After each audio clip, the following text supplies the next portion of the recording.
God is good, and all the time.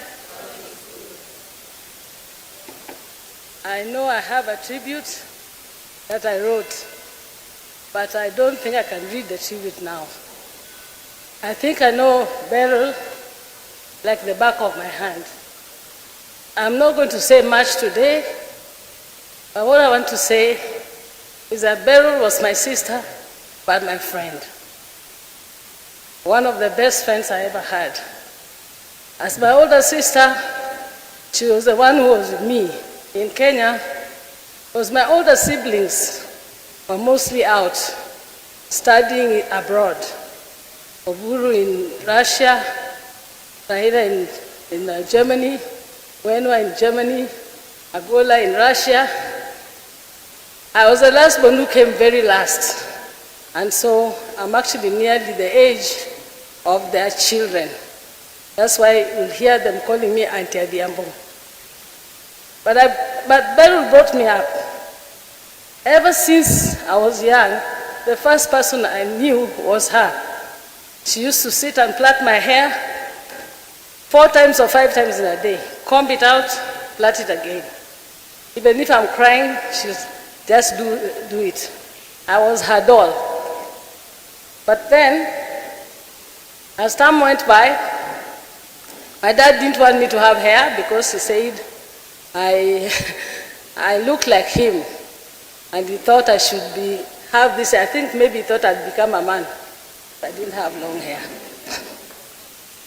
So there was a struggle between Beryl and my dad on me having hair, on me wearing dresses versus trousers.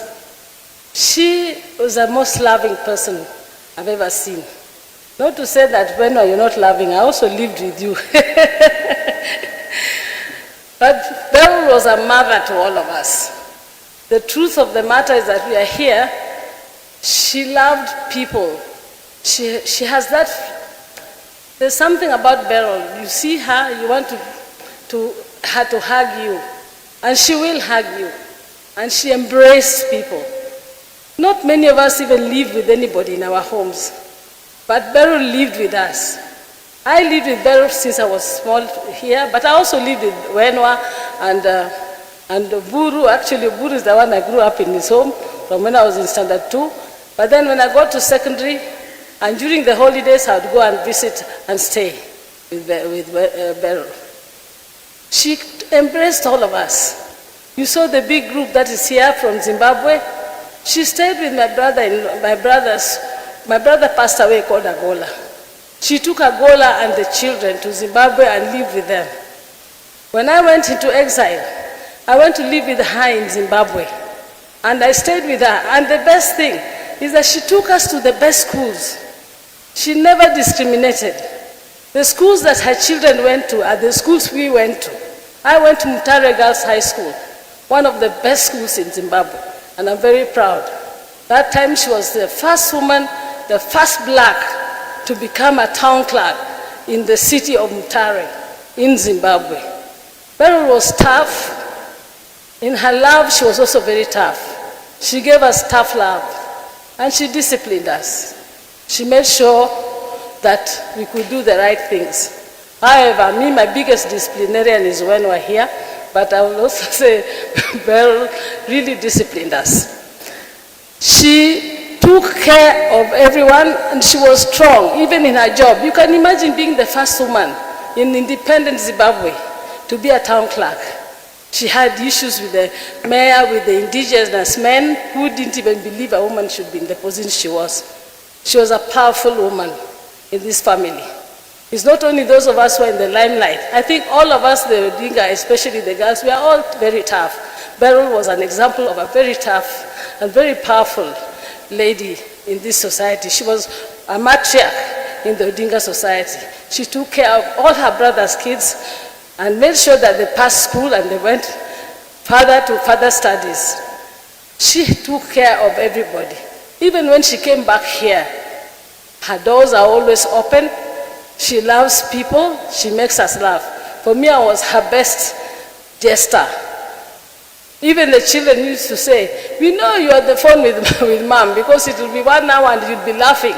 And when we look at each other, we know Even when we laugh at you, you won't know, but we will know we are laughing at you. That's how close me and Beryl were.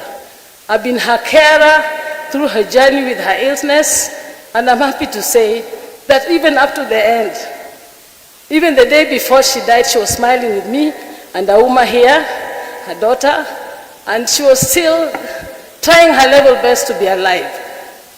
We lost her, but we lost a brave, brave woman who is a big pillar. As you've heard, one of the best friends of our brother Raila. And me and my sister Gwenwa, immediately we knew of the loss of Raila. First of all, we wondered how we were going to tell her. But after her knowing, the only thing that worried us is that we thought that Beryl would not be able to recover from the death of her brother. I can only say, Nyakawol, go in peace. Greet for us, Raila. I'm sure he's still at the gate waiting for you. And then say hello to your mom and your dad and everybody who's gone before us. I don't think I have much to say now. I'll probably say more at home. But Beryl, Achien, Yakawol, you're a Chimurenga woman, you're a war woman. You brought us up near. This courage I have from Zimbabwe, where I'm a fighter, and I'm a fighter. Some of you don't know. You think you're done with me. Even those who have remained with me, like Auma, Chizi, Taurai, I'm the mother you have a mother in Akinyi. Why? Then you have a Biambos as a mother. But we are here for you, and we'll make sure that we look after you and take care of you as Beryl would want us to take care of the children. It's a big task, but I'm up to it. God bless you all, and thank you for coming to be with us.